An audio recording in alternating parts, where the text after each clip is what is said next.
Der nächste Probelauf für die Sirenen auf Kölner Stadtgebiet findet am Samstag, 7. Dezember 2024 statt.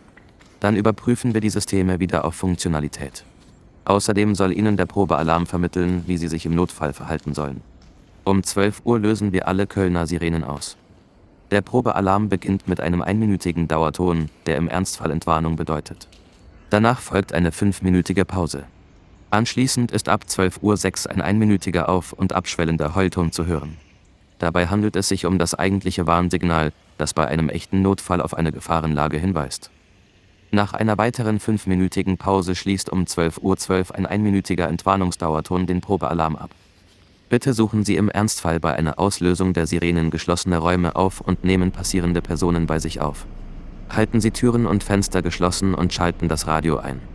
Wir können uns bei akuten Gefahren direkt in das laufende Hörfunkprogramm von Radio Köln, 107,1 MHz, einblenden und unmittelbar von der Leitzentrale aus weitere Verhaltenshinweise geben.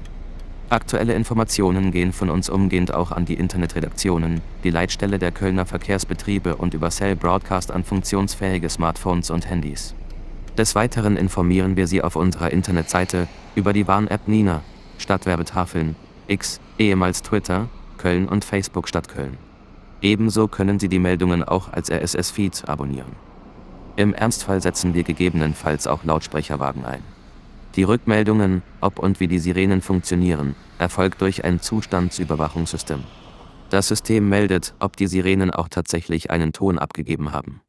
Natürlich freuen wir uns über jede Information zu einer defekten Sirene aus Ihren Reihen.